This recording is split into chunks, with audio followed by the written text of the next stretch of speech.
Bandwidth provided by Recursive Squirrel Interactive. Visit them on the web at recursivesquirrel.com. Episode 656, Brand Personification.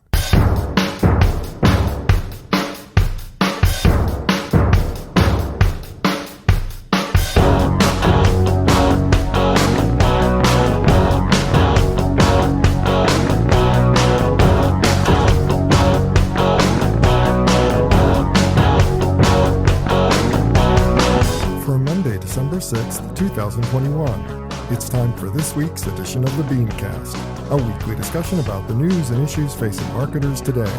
I'm your host, Bob Norp.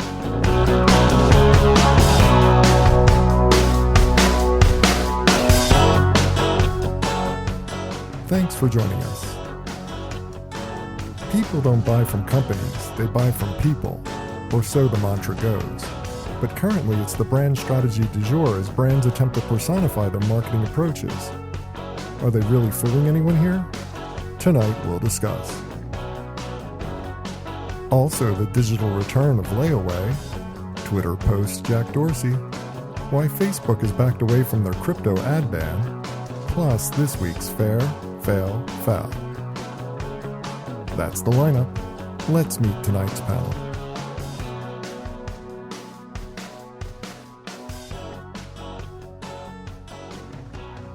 Thanks for joining us for this week's BeanCast. I'm Bob Norp, and with me on the panel for this evening, we start with global brand and innovation consultant, the one, the only Ms. Rose Cameron. Hi, Rose.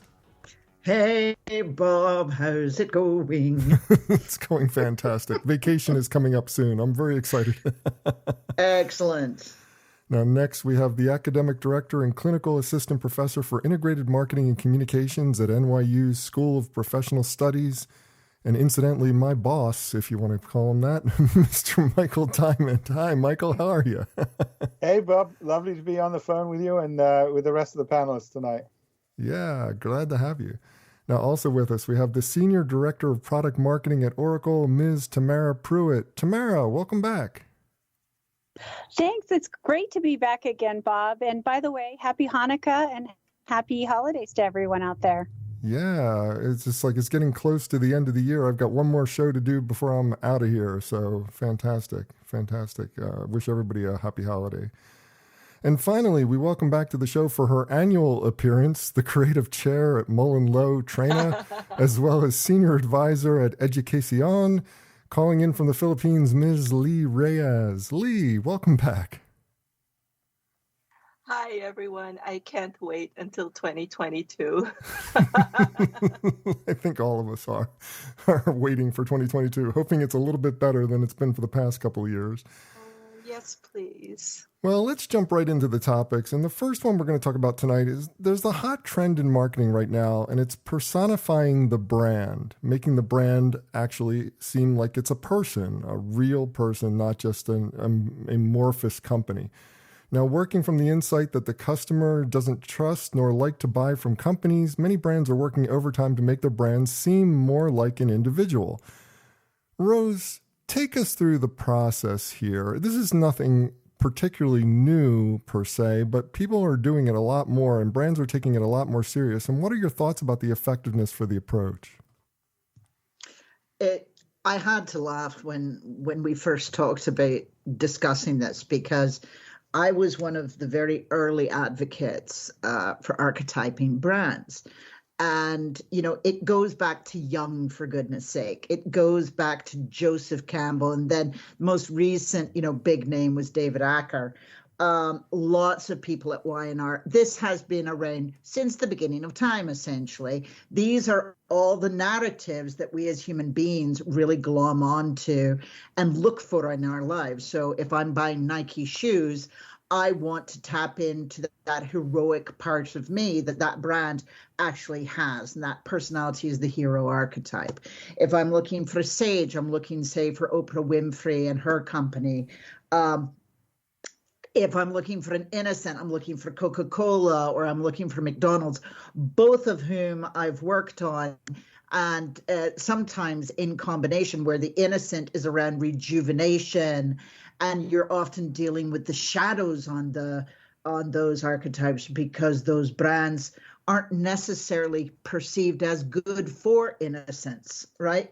So, I mean, this has been going on since the beginning of time. I think what we're seeing here is actually the trigger of moving from a cookies-driven digital relationship with your customers, third-party data-driven, to being a first-party data-driven, so that we now really, it's sure there's a bit of it that has to do with that connection on the moral and the value side, but I think it also has a big push on the data side, and that it gives us a great reason for capturing people's data, because we can have a more beneficial dialogue with them at the end of the day. And I'm seeing it particularly in places like clothing over the past wee while in the pandemic timeframe when we couldn't go out shopping for clothing.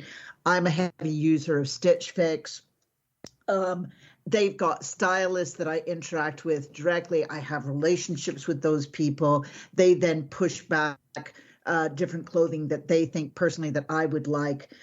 We've got, as you know, Bob, I expanded the family not by having children, but by having pets. And so, and of course, my pets are the most spoilt pets in the known universe. So I've got Farmer's Dog and I've got Smalls, and they both demand that you give them data about that creature so they can have a personalized dialogue with that pet, basing the data capture actually on the nutritional needs of that creature. So engines like Ollie, which also delivers dog food, will start with, it won't even let you on a homepage. But it starts by gathering data. Let me interrupt you here for a second, because what you're describing is, first of all, it's completely logical and it's effective marketing. It's a great way to take a brand approach to make the brand more accessible and more appealing to the consumer by keying into their desires and who they are as a person. But what about from the standpoint of the brand becoming a person? Is that going a little too far? Is that taking what you're talking about and kind of pushing it into a mold that it really shouldn't belong in? You know, because it's like, who believes that a brand is actually a person? I don't think anybody does, unless that person, like a Zuckerberg, has started that business, right? And then they can look at it. But what every single agency out there will say is, don't tie the brand too quickly or too tightly to a real person, because if they do something god awful, there goes the brand, right? Right. So, and that is a concern, and it's a concern whether you have a talking head of a celebrity or an actual person behind the brand that it's associated with. It's the danger that's always there. And I think that danger is still there with AI. But if you think about a lot of the places where this personality, quote unquote, would come to life, or they want you to feel it's come to life, it's in a digital environment. And that's just ripe for hacking. And I could, maybe that's what I'll do in my later years, Bob. I'll hack these brand personalities so that they actually act the way they treat their employees. But I think that this is really something important, though, is that if that brand, you can't just delegate that over to an avatar. You can't delegate it over to a chat bot. You have to live it through the organization so that everybody is, say it's the personality is Shirley, everybody's Shirley. They're just their version of Shirley. And, that is something that I don't necessarily see them talking about, is that every single individual interacting with the customer must then have that narrative as part of their engagement with the customer. Because if it's just delegated to an automaton, nobody's going to connect to that. I'd love to get Lee's perspective on this, because that's a really fine description of how we approach brand strategy from the strategy standpoint, obviously. But what about from the creative standpoint? Do you find that personifying the brand helps consumers to connect more to the brand in the day-to-day usages, the day-to-day creative executions that you're going about, or is that just more of a thought and something you tell the client, and then when you actually go put the rubber to road, you actually have to do something a little bit more tactical? I think there are two ways you can look at what we now define as brand. I think what's really what makes a brand is that it is shared meaning. It is something we understand this look, this logo, this entity to be. And it matters because very often we make private purchases with what I call public consequences, right? When you have like an interaction between a human being and a brand, that necessarily comes out later, whether it's something I'm wearing that I bought because it was a brand that I'm wearing outside or showing people, or it's a place that I'm eating at in a public space.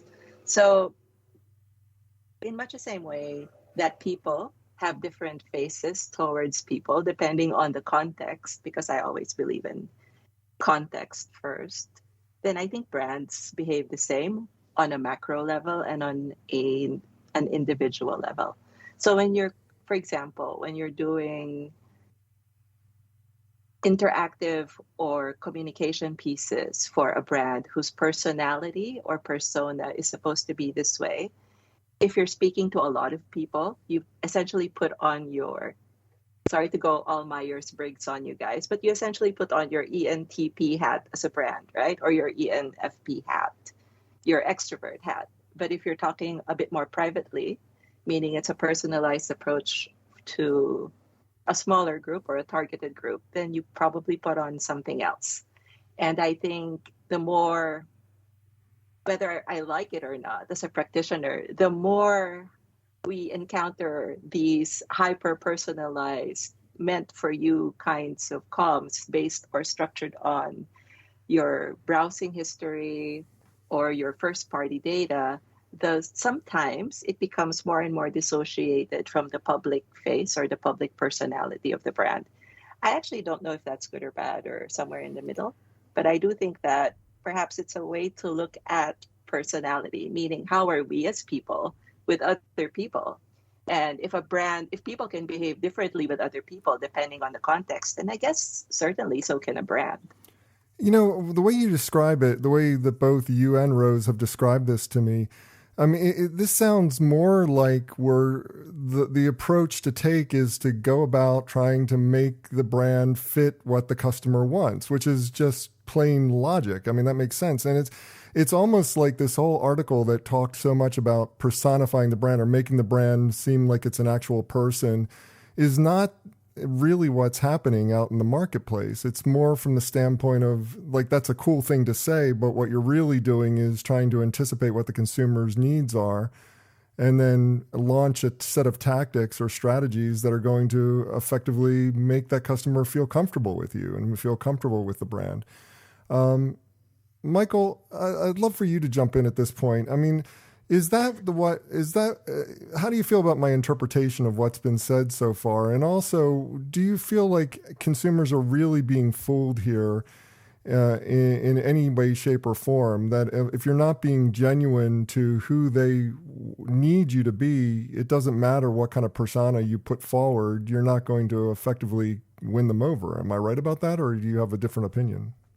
Yeah, I think that's an easy argument, to make, which is, if you don't deliver on your promises, you're not going to win their trust. However, fancy or aspirational your personification of the brand's going to be. But I do think, to pick up on some of the points both Rose and Lee made, what I interpret these sort of moves towards deeper personification of the brand is this kind of struggle or balance that marketers are trying to achieve between being human-centered and data-driven at the same time. And, I think there's a constant reaction that you're seeing among practitioners to concerns that we've lost some of that sense of creativity or psychological insight or, some of the early pillars on which marketing's built. And so I interpret these sort of moves towards personification as just another part of that part, of the storytelling. The other point I think I'd make, maybe to take us in a slightly different direction, is, I think we spend a lot of our time thinking about whether brands should have purpose. And it seems to me, if they can have purpose, they can have personality, and they possibly can have personification. At what end do we stop, sort of anthropomorphizing brands or companies or entities, and it's not a ridiculous place to end up. I also think they just play a very pragmatic role. Flo as a sort of personality or spokesman for Progressive. I don't think people think of her as the brand, but her personality has clearly. No, clearly we think Emu is the brand, but that's beside the point. Right, exactly. Well, yeah, I mean, so it depends which side of the camp you come out on, But absolutely, that's and actually that highlights the dangers of personification, where you pick a character that you find annoying or troublesome. But I think it's well within the scope, as Rose took us through that journey, of what brands have been doing for a very long time. I don't think anyone's being hoodwinked at all, no. And as usual, for my last person to go to in the roundup here, it's Tamara, because you've got the data. You're the one who always looks at this from the standpoint of the end result. What's going on here? Do you see personification of the brand actually being something that generates more, love and affection and advocacy for a brand? Or is it just kind of like the du jour thing that everybody's excited about, and it's really, like we've been talking about, just getting back to basics and making sure that your brand is achieving what the customer expects from you? I have to say, I think that the way that the article talked about this personification is, a marketing trend du jour. Because when I think about it, it doesn't really square with the desire to really deliver a personalized customer experience. So I do understand, though, that sometimes a brand has to take a position, and it's going to get more loyal followers if it does. For example, I'm a Ford truck guy, or I'm a GMC truck person, gal, or whatever. Okay, so you have different brands that attract different people, but I think it's more that they just want to be associated with that brand because somehow it's like a badge. I'm a Nike person or I'm an Adidas person. And I don't have the data behind that.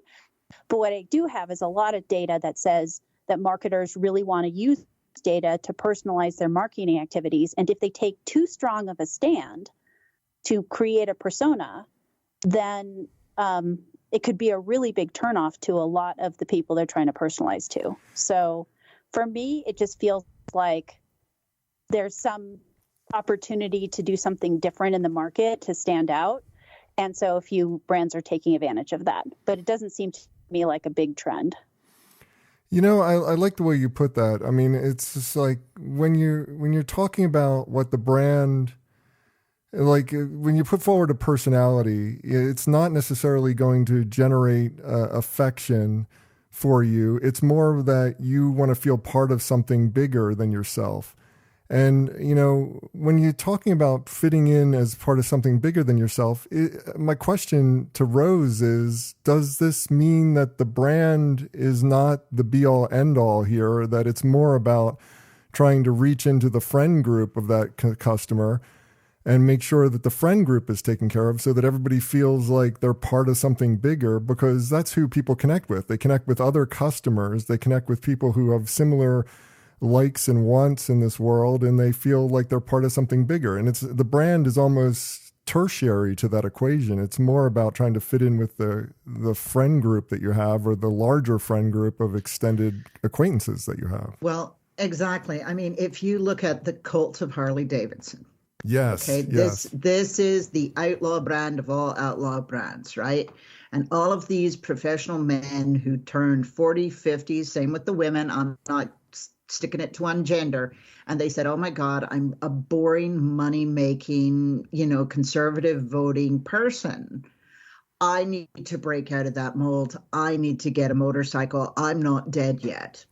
And so they surrounded themselves with all of these wonderful people that are the same. And now everybody's surprised that motorcycles are primarily owned by dentists and doctors. Especially Harley Davidsons, because they're so expensive. Yeah, they're bloody expensive. But, and I think that is being part of something larger. It's supporting something larger. I mean, Wikipedia, I recently got an email from them that said, thank you for the money you gave us last year. We desperately need money for this year. We're going to have to go commercial. And they are my sage of sages. I've fought for them left, right, and center. So I'm, of course, like throwing money at them because I'm there with a bunch of other people who believe that you can be a sage no matter your degree or demographic, right? It's just gathering that information and serving it out. So, there are many, many brands who do this really well. To talk about personification in this level, I just hope, and Tamara, I'm talking to you directly on this, I hope that this is not brands' excuse to automate things to within an inch of their lives, because the customers have spoken. They want to deal with real people. They want to have real connections. Don't automate everything. Really good conversation, folks. Unfortunately, we got to move on, and I want to talk next about the fact that Layaway has made a digital return. Layaway apps are becoming more and more popular. We'll get to that in just a minute, but first I got to talk about our sponsor for this evening, Feedback Loop.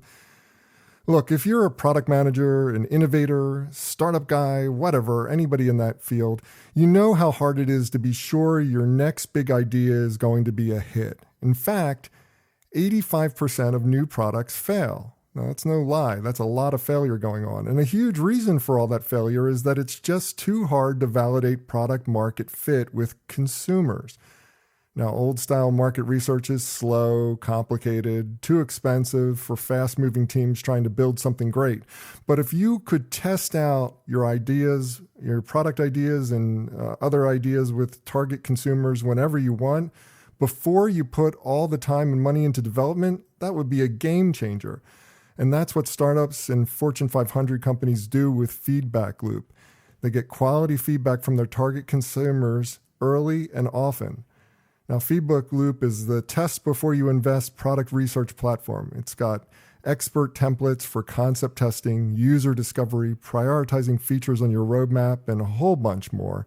You can create your own test in minutes and get back quality insights from your target consumers within hours. Now, that's pretty darn fast considering how long it takes for research.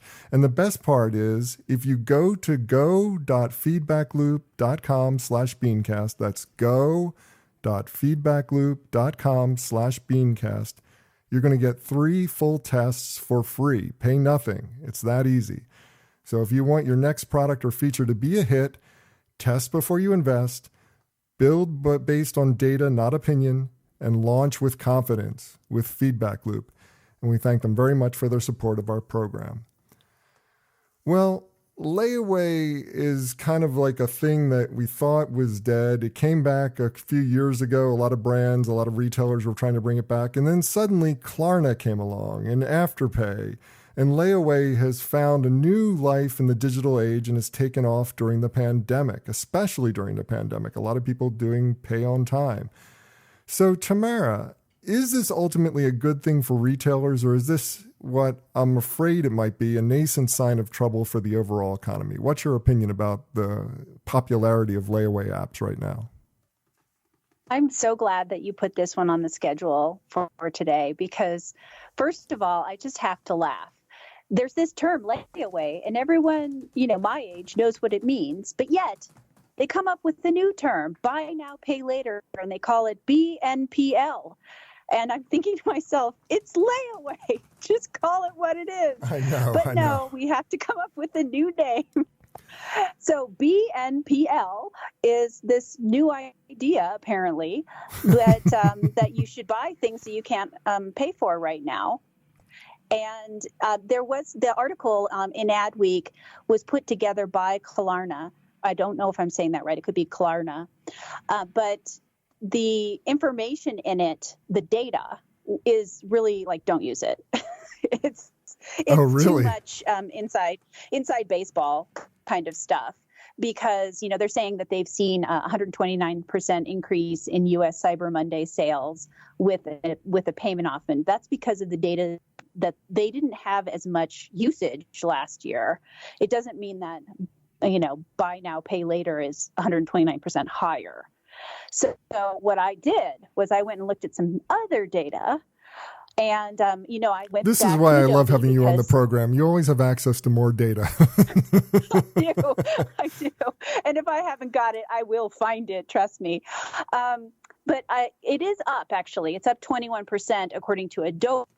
So that is actually more broad-based information. And so it is definitely a trend. And part of it could be a trend just because it's now possible, whereas it wasn't possible before. But I'm with you. I'm a little bit concerned that we keep kind of going further and further into debt.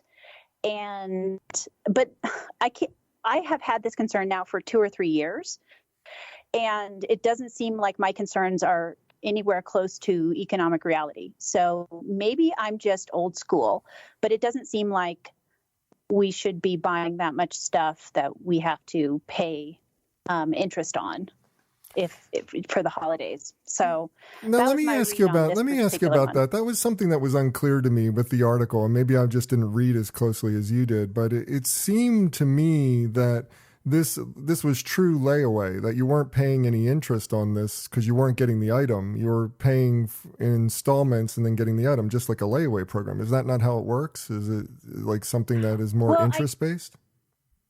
I don't know. Maybe somebody else, one of the other panelists knows more about this particular company, but how do they make money? Now, I think the same thing about Venmo, I have to say, right? So I use Venmo all the time and I, pay people out of my account. They make money on float. I know that Venmo is, really using a period of time where they've taken money out of my account before they give it to the other person to make some sort of money. But how does this Klarna company or Afterpay, how do they make money if they don't charge any interest? Is it that they collect data and sell your data? Is that what it is? Could be. Yeah, it seems to me that it's the thing I've always assumed, and somebody chime in if you know something more about this, Rose, maybe. But it seems to me that the setup, I've always assumed that it's the company that's paying a little extra for the sake of giving this consumer convenience out to them. Rose, do you know anything more about the company, or am I just doing a pipe dream here by focusing on you? You're pipe dreaming, my friend, but I am on their website right now reading as fast as I can. I see that you're sharing your screen through Skype. I can see everything that you're looking on your screen. If I can give you a bit of insight. Yes, please, Lee.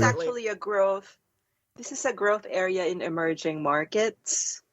So one of the Philippine-based players here is a player called Plentina, Plentina, and its focus is essentially buy now, pay later for emerging markets. And when they first launched here to test, they were available in 7-Eleven.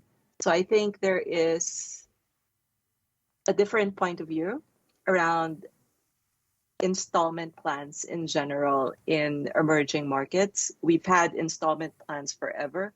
Like if you grew up during my time, it was very personal.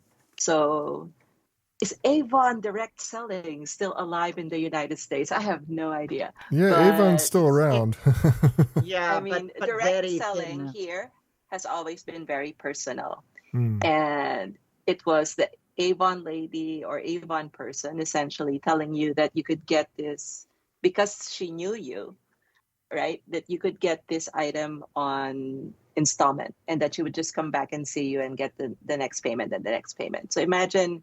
But that, if you think about that, that's essentially a trust engine, right? And exactly. And Lee, So what is this the case there that you don't have as many credit bureaus, etc., in specific emerging markets? Yep. So imagine if it were a reliable, algorithmically curated trust engine. So one of my previous clients was a lending startup that really just needed your information. But I think players like Klarna and Afterpay also charge retailers, if I'm not mistaken.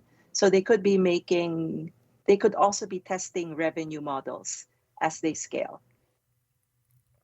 So I actually found the answer while you were talking, and that was they have 3 different plans. You pay in 4, so you have 4 interest-free payments paid every 2 weeks. So you can go for 2 months.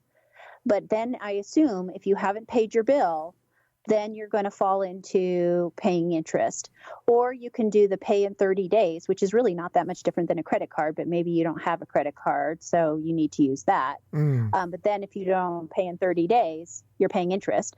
Or you can go longer and do monthly financing, which is paying interest. So there's a couple of versions that get you interest-free for a small period of time, and then they go into interest. And you get the product right away. That's a big difference from the traditional layaway model, which is where you put your you had to come back and get it after you paid for it. Right. You came in major installments, and then when you finished, then you got the item, which is why it was like always so popular around Christmas time. You know, people would always spend that money ahead of time and work through to the holidays until they could afford it. Oh, that's interesting. Bob, I think it also, I think looking at it from a slightly different lens, it just represents another example of a couple of different models that are emerging. One is, this is an application that can be used across many different e-commerce sites. And so, you're seeing a rise of sort of almost platform-based businesses that are trying to provide a broad a range of sort of convenient services for shoppers. And then the second is, I think, in line with this idea of the platform business, one imagines they're going to be able to monetize a lot of really interesting data that they'll collect on, a sort of unique audience or a unique buying group who tend to buy on layaway or buy on credit, what have you, and learn a lot about them and share that information with vendors and retailers and brands that want to launch. So I think the business model probably more expansive than just the money they make on, interest and the fees, etc. Yeah, that data has got to be so incredibly valuable. Going back to what Lee was saying, I mean, it's just like this is a huge potential growth market for a lot of companies. And, another thing to think about, guys, is who is the American replacement ethnicity, and do they have decent credit ratings, right? So I think of the enormous Latino populations, Asian populations that are essentially replacing the traditional Anglo populations. And what you have is, the emergence of what Lee is bringing up are commonly used in Asia and some of these other developing countries where maybe they didn't have credit ratings, right? So it's very interesting with regards to that and seeing if that's going to tip, because I'm also seeing, I'm sure you guys have as well, just an explosion in these different forms of payment. Like PayPal is now across the board on almost every single one of the websites that I use. They weren't that a year ago. Yeah, it seemed like it came out of nowhere that PayPal has suddenly become like a de facto payment method everywhere. I use it constantly. I shouldn't say that out loud on the public airways, but because the big players here are also all have their own wallets, so we don't necessarily have Amazon like big here, right? We have Shopee and Lazada, and they both have in-platform wallets. Grab, which just went on its IPO, also has a wallet. So all of the big platforms here have built-in payment systems from which they're also acquiring user data. So I think it's really interesting. PayPal here is not that big. It's really mostly used for incoming. But I find it really interesting how payments as a category is really exploding. Has really exploded. Yeah. Yeah. I mean, it's just Amazon trying Pay to get their share. Yeah. Amazon Pay is in there now as well. I couldn't believe that, Lee, and that was and I think a lot of these launched specifically to take advantage of the holiday time frame. Yeah. I wonder though, we shouldn't probably limit our analysis to the, the underbanked and the poor creditworthy customer. That's valid. American Express has been doing this for a long time. For those of you who look at your bill each month, they'll say, hey, you want to pay some of it now and pay some of it later. That's this notion of, get buying things on credit, I think is not limited to a lower a socioeconomic demographic. And I think I can't remember where I was recently at a holiday party, and the woman I was chatting to had extraordinary clothes, and I made some comment how beautiful the clothes were, and she said, "Oh, I rent them all." She said, "I rent them all." Yep. And I think that's a trend. Rose, you may know more about this space, but there's lots of different ways by which people are sort of their relationship to products is not quite as binary and acquisitional as we used to have. So maybe that's just a bigger part of a bigger trend. Absolutely. I used to say to clients that, if you've got a high priced product, don't think that it's just going to people who make a lot of money, high household incomes. They have different things they're spending money on, and they may not be spending money on your product. So I hear you loud and clear. There's a lot of people with, if you just look at money flow, cash flow right now, it's all messed up. So this looks like a great solution when you do have cash flow issues like that. Well, I'm going to move on to the next topic because I want to talk about Jack Dorsey, because the CEO of Twitter is out and the new CEO is Parag Agrawal. And already folks are piling on Dorsey for not making enough of a difference for Twitter in the pantheon of social media companies. He kind of came back, parachuted back in, took back over the company. I think he did a fairly good job of restoring Twitter back to where it was, at least in the pantheon of social media, if not growing it as well as people would have hoped or investors would have hoped. But Lee, where does Twitter need to go from here? And is it possible for them to compete at the highest levels once again? What are your thoughts about Dorsey's move and also the new CEO? Well, I think, to be honest, I think Twitter really needs faster trying out of new features, basically. I mean, this is coming from someone who's been with them since 2007 and who's just like peeking at it once in a while. So I think as long as the movements within the organization are there to help them refocus, to help them get to decisions faster, to help them move from a defensive position to more of an innovative one, that would be great. The presentations from Twitter to advertisers and marketers here has been focused on brand safety for the past couple of years. And I always thought that while reassuring, I really wanted to see more happy and just more happiness, more fresh stuff, more what else are we doing? Twitter Spaces was a good try. I wanted to see more. And I think for many people, Twitter has become a bit of a stressful space, even if they're not necessarily on it or spending time on it. I think it's usually mentioned in the same breath as something stressful in the So news. true, So true. So you've kind of like just tended now to associate Twitter with stressful things.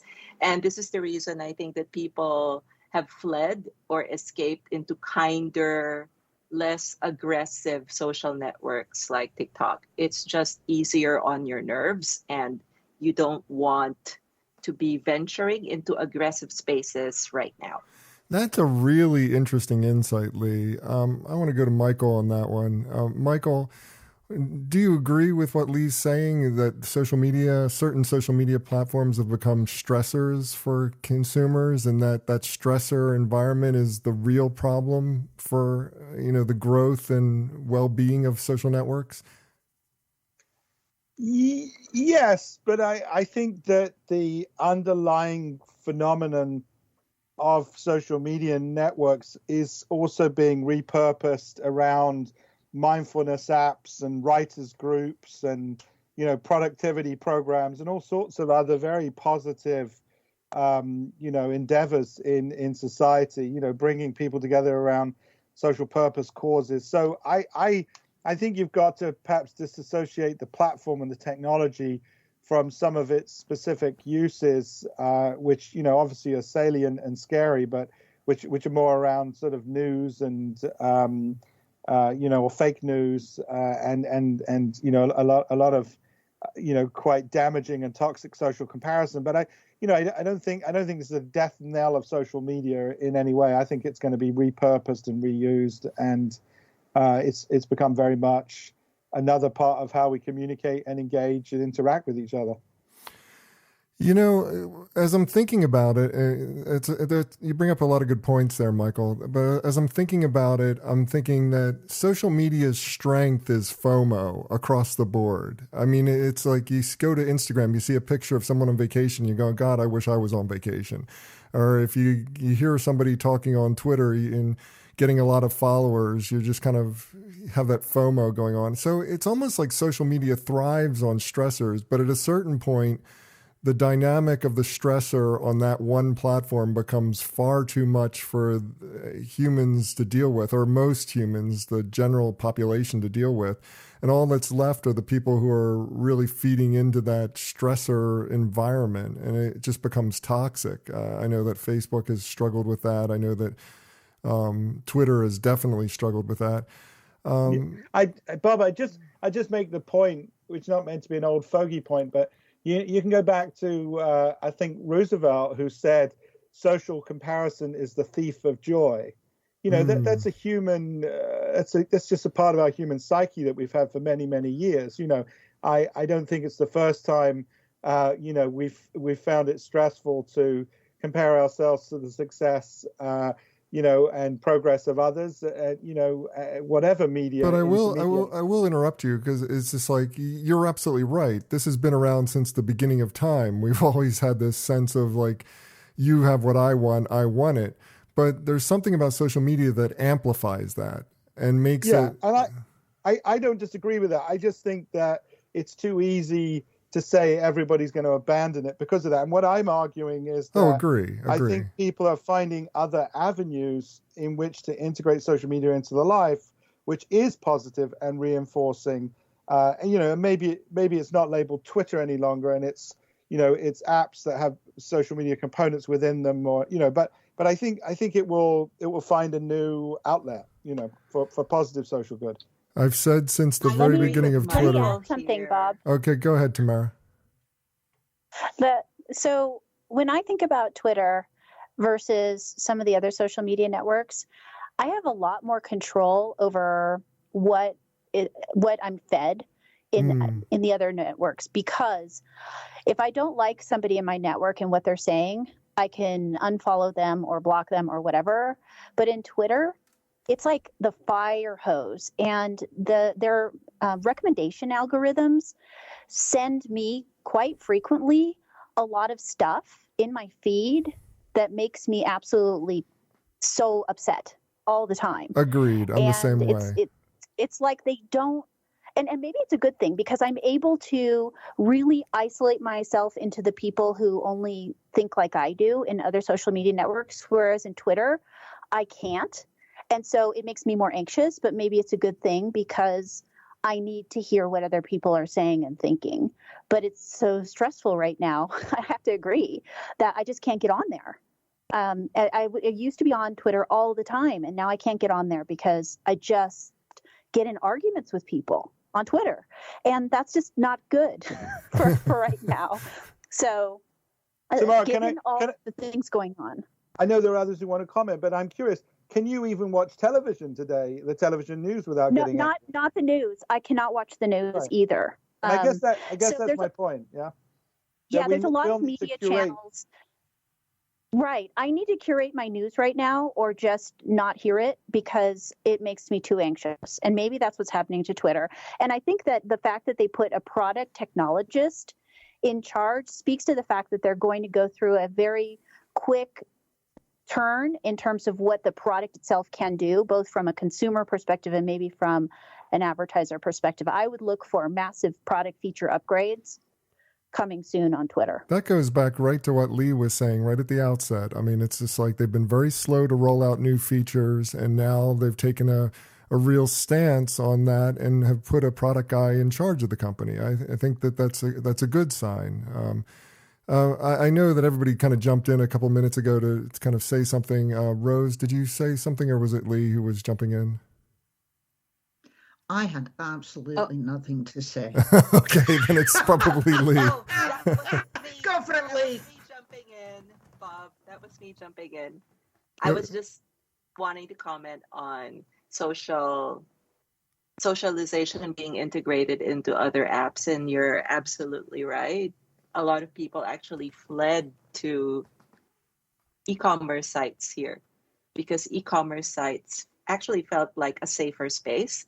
And what's driving that in Southeast Asia is the rise of live selling.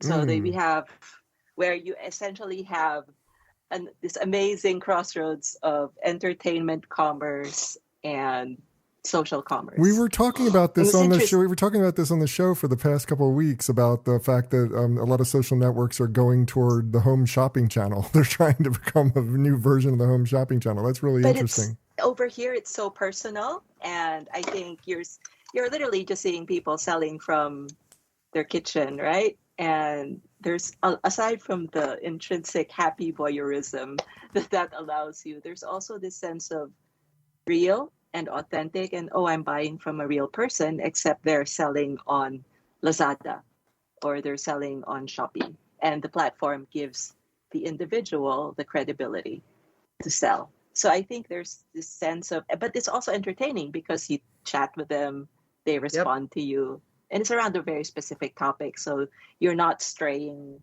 away from something that you opted in to enjoy.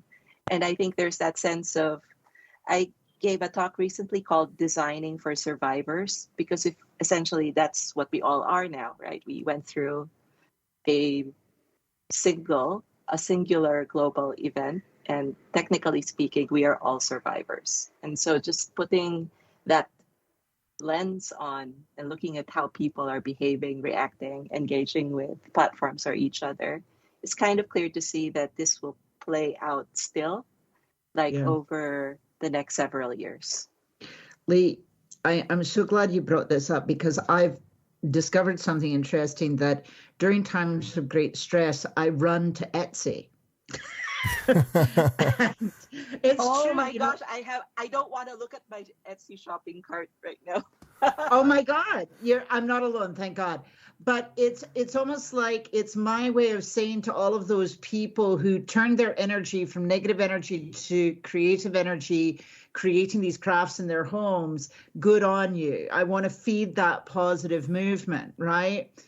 And, the conversations I've had with the people, I've bought things from the Ukraine, I've bought things from the middle of nowhere in Illinois, and these amazing craftspeople still getting their stuff out in the world. And I've had some great chats. And I know what you mean. I feel very, this is my way of connecting with authentic, real people who produce things, who are productive and craftsmen and beautiful. Mm. Yes, because making is life. While you're making, you're alive. Yeah, you're not killing or dying. Agreed, my friend. So agreed. Yep. And Lee makes some fantastic stuff. If you want to check out Lee's Instagram feed, you will see all kinds of interesting pen art that is amazing. Well, I want to get to our last topic before we run out of time. Reversing their controversial decision, Facebook has lifted their ban on advertising cryptocurrencies. Michael, is this a good move for consumers, or is this feeding into the current craze over crypto all over again? I'm not sure how to feel about this, because they took a stand and I wasn't sure that it was the right stand to begin with, but now they're kind of going back on that stand and I'm still not sure it's the right move. So what do you think? Well, I think you got to put aside the extreme arguments, which were captured beautifully. I think Buffett described Bitcoin as rat poison squared at one point, and he sort of doubled down on that more recently, I think. But so if you put that aside, and I'm not an expert in financial instruments enough to know whether it really deserves that moniker, but it seems to me for Facebook, it's an inevitable move. You know, from an advertising perspective, you've just got to look at the dollars that are moving, the spending around all the various brands and money moving towards more traditional advertising, or at least the traditional sort of outlets like Fox and college sports or MLB.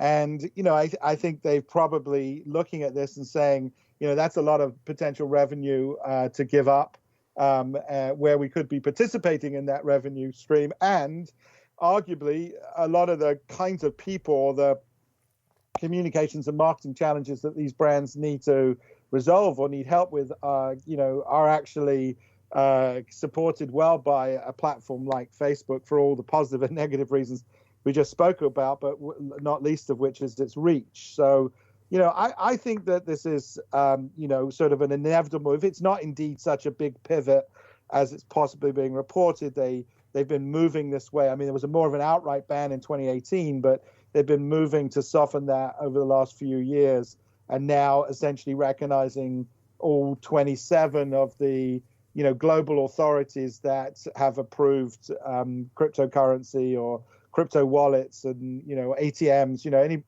Anything that's been approved by one of the international financial authorities is essentially now able to advertise. So, I'm not sure that's such a huge step. Does it reflect that they've been unsuccessful in their own efforts?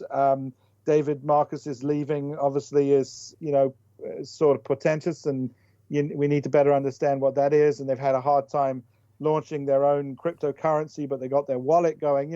So I think maybe there's an element that they've asked themselves.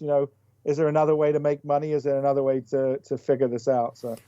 In some ways, I'm glad you brought up the fact that their crypto guy who put together their own currency, seems to be leaving the organization now. It makes you wonder if the original move was not so much to protect the consumer as much as to make sure that they were the only game in town for a while until they realized they couldn't actually launch a currency successfully. I still don't think they've launched it successfully. So, yeah, I mean, just we and Rose made comment, which is a bit close to this, but my understanding in the UK, the Advertising Standards Authority still hasn't actually approved advertising from cryptocurrencies, and has said they have some real doubts about the concerns they have about scams and frauds. So I don't think it wasn't an entirely cynical statement. Certainly when Facebook made it in 2018, that there was a lot of uncertainty still about how many of these platforms or financial instruments were genuine. Rose, you have anything to add to this? I think it's worrying that I saw the most cryptocurrency activity in South Africa when I was there. Mm. And so, the question becomes, who's going to be using this and for what purpose? So, that's, I just put that out there because it was very public in both Saudi Arabia and in South Africa. And I just look at those and go, okay, is this a shift? Is this a shift in if we're freezing people's monies and not allowing them to go one way, will they go another way? Just a thought. But yeah, that's all I have to say about crypto. Thank you. Well, it was an interesting thing. I was kind of puzzled by this move. I'm glad I got you guys' insight. But now it's time for this week's Fair, Fail, Foul.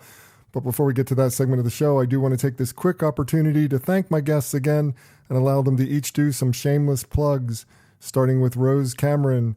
You can't find her anywhere on the internets because she has no webpage because she's that cool and has that many people wanting to work with her. So you go find her on LinkedIn.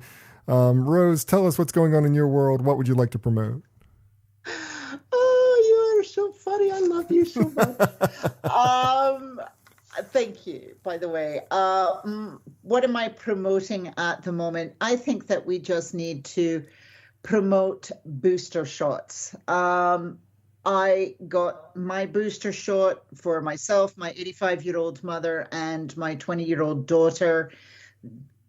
And I just recommend it strongly to everyone. We were alerted recently. I live in Pennsylvania, just so you know, Mike, and we were alerted yesterday that our casualty department of the only hospital in our county had so many COVID patients that they could not take any more ambulance traffic. So I just really want everyone to be aware. Please be careful. This is the holiday season. We know you love your families.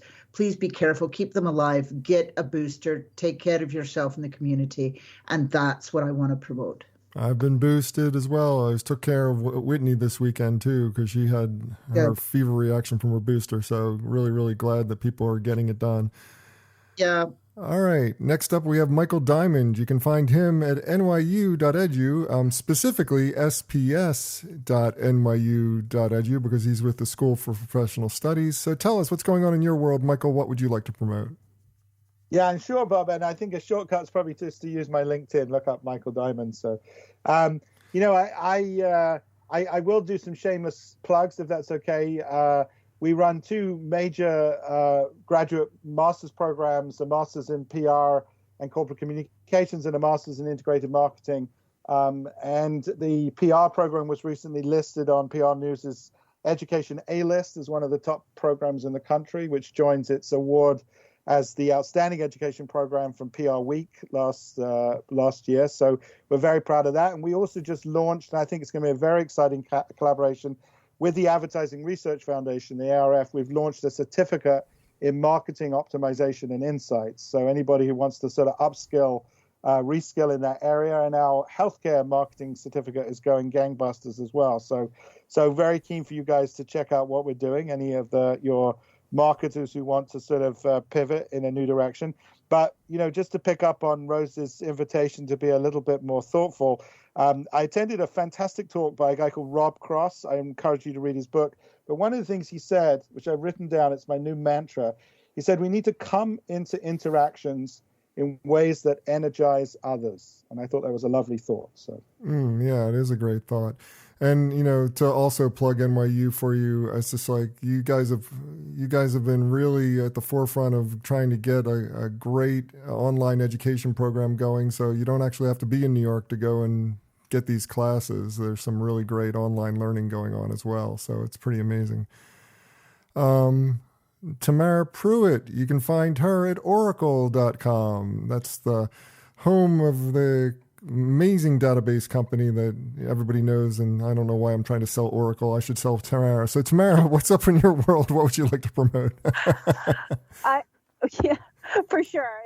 Most of us have heard of Oracle. However, one of the things that happened when I was considering a new job is my friend said, have you considered Oracle? And I said, no. Isn't that where marketers go to die? And it's really quite different than what you might be thinking from the old brand identity. But we have a customer experience area that's really exciting. And the reason why I'm so excited is because one of the biggest failures of customer experience is the ability to attach all the things that happen in the back office. And I'm talking supply chain stuff with all the things that happen in the front, which is where your e-commerce and your communications and all of that stuff happens. And so we're in a really good position to bring a much bigger opportunity to consumers and businesses. And so I'm really excited. And what I wanted to promote is that I have a job opening for a senior product marketing manager. And I'd love for your audience to find me on LinkedIn.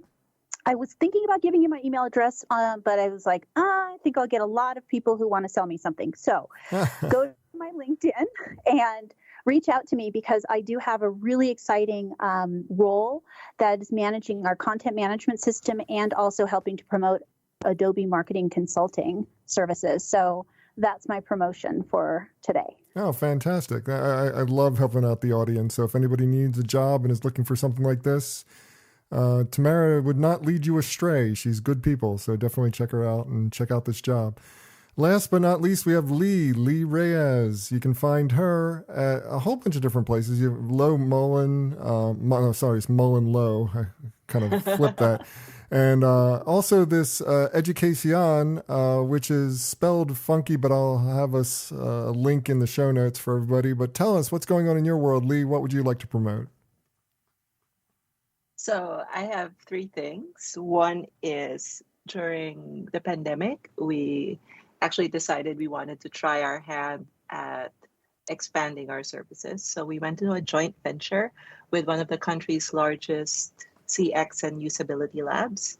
And I'd like to invite people to visit Kairos.asia,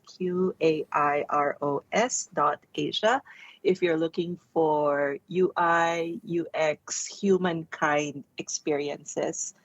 I'm also at LinkedIn, so just find me there. Just look for Lee Reyes. I'm pretty much everywhere. I'm one of those weird people who decided that they wouldn't stick to one path. So while people tend to know me as a copywriter and coming up from the creative ranks, I'm also currently the president of the Internet and Mobile Marketing Association of the Philippines, which kind of makes people go, what? And I'm like, yeah, that's cool. It's life. And then, so if you wanted to reach out to anyone in the Philippines or actually generally Southeast Asia for interesting things around what's happening here in the digital environment, especially in marketing, just give me a holler. And then the third is I also do online workshops. I'd love to be able to do them in person, but online is good for now. And my upcoming workshop is around rediscovering your values and recentering your decisions around what you value in life. I am basing it on the Schwartz Values Wheel, and which I really love. So hit me up on any of my socials at Leipod, Leighpod, if you're interested in any of these things. I'll tell you, we don't get you very often, Lee, but when you come, you really shine, and we really appreciate it. Lee's been coming on the show for, 8 years now, so really, forever. Yeah, really a long-time guest, but not often. It's like a wild Pokemon. Yeah, you got a low drop rate, but when you come, you really drop big. As for me, for more information about me or the show, visit thebeancast.com. There you can find a complete show archive. You can find out how to consult with me. And of course, you can find out how to advertise on this program. So check it all out at thebeancast.com. And now it is time for this week's Fair, Fail, Foul, a rundown of the best and worst of advertising, marketing, and public relations from the last week. First up, Lee, I don't know about you, but Swedish tourism did a really great job of highlighting the real places that inspired the names of IKEA products. I thought this was such a clever idea because when you think of Sweden, you think of either Nokia or you think of IKEA. And it's just like to have... Or ABBA. Or ABBA, right. ABBA. So you could maybe do ABBA songs, but at least there's a connection between IKEA products and the places throughout their country. So what a great idea for trying to promote themselves. I agree. I mean, the world's largest IKEA just opened here. Oh, really? And yes, like a week ago. And the anticipation for it had been building up for the past 2 years. So I think it's safe to say that people will be memorizing place names for Sweden very soon here too. And I think it's just really, I thought it was cute and a good way of introducing Sweden to a much wider audience that had probably never thought of it beyond its products, right? I mean, it's a country with beautiful things. Yeah, with a very dry sense of humor. And it just came across. That was real Sweden. What a great way to put it. Well, the fail for this week, I'm going to give to influencer Kyle Scheel. I assume I'm pronouncing his name correctly. I'm not really sure, but he may have disclosed his cross promotion with Come and Go, and believe it or not, that's a convenience store chain here in the States called Come and Go. Believe me, we know the joke. We've made the joke. And he disclosed that it was an ad. He disclosed from a standpoint of legal standpoint. That's usually where we get the influencers for their missteps. But Michael, unfortunately, he misrepresented the nature of how the effort came about to his fans. He positioned this as like, I went in and put this poster up, and then they saw it and they started commenting, and then they did a deal with me, and so isn't this cool? But it was all worked out from the beginning, which shows you that it's okay to, you should hold to the letter of the law, but you need to also bring your fans along for the ride, right?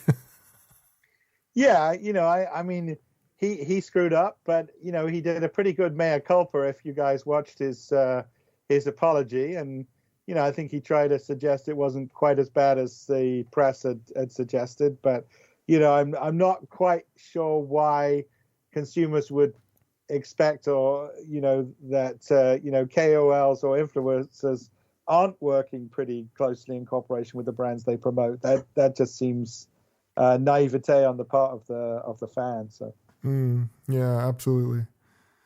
Well, the foul of this week I'm going to give to a study, actually to the PR industry as a whole, but there's a peer-reviewed research study from Brown University that reveals many of the big PR agencies are acting as pseudo think tanks for corporate responses to climate change, and that Edelman in particular is working to reshape the debate in favor of big oil, which is problematic. So, Tamara, I'd love your thoughts on this. I mean, it's just like PR is just PR. We work for big companies. We go out and we represent them and we try to make them look good. We spin on behalf of these companies.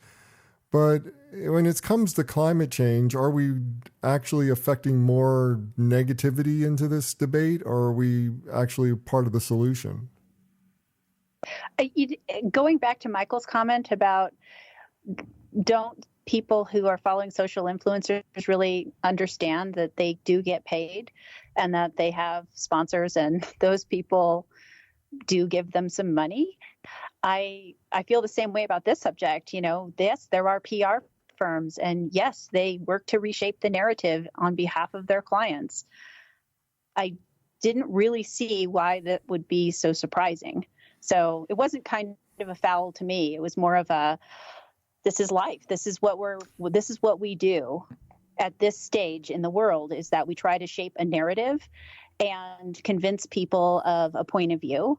And it's happening all around us in many, many different places. And I think our children, at least I know my almost 15-year-old has pretty much come to realize that a lot of the things he sees have been manipulated by somebody for some purpose. And so he's much more suspicious and careful. And maybe that's a bad thing that he's learned to be so suspicious of everything that's out in the media. But I think that's where we are.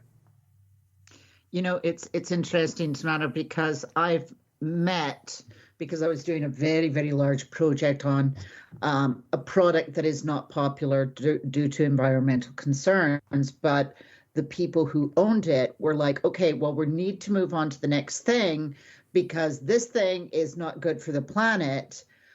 But because they were associated with the first thing, nobody wanted to partner with them, right? And yet they had huge amounts of money. And, I've sat down with the Saudis and they've been like, look, I'm one of the top divers. I've gone and dived and picked up all of this filth, and we want to help, but nobody wants to be associated with us because we're associated with this industry.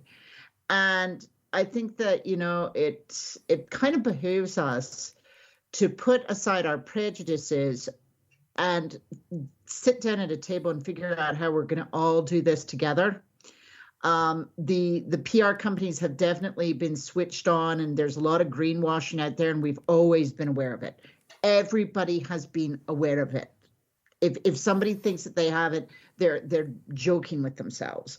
But now is the time to sit down at a table and just say, you know what? How are we going to convert you to something more sustainable, and how can we all work together to make that happen? And how can we leverage your stock loads of money to do so?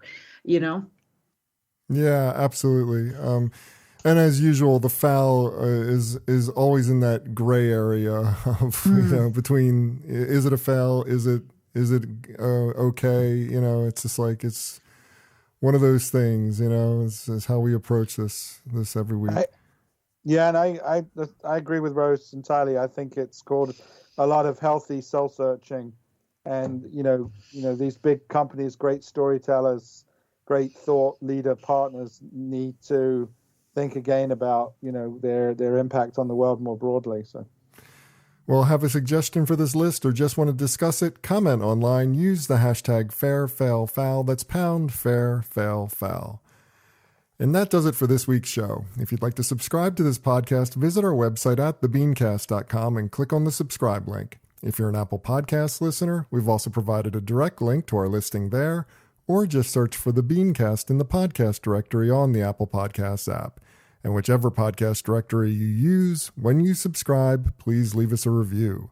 Got a comment, have a question? We'd love to hear from you. Just send your emails to beancast@gmail.com. Opening theme was performed by Joe Seibel, closing theme by C. Jax. Thanks for listening. I'm Bob Norp. We'll be back next week with the year-end show, and then I go on vacation, so gotta tune in and listen to that one, and hope you'll join us then.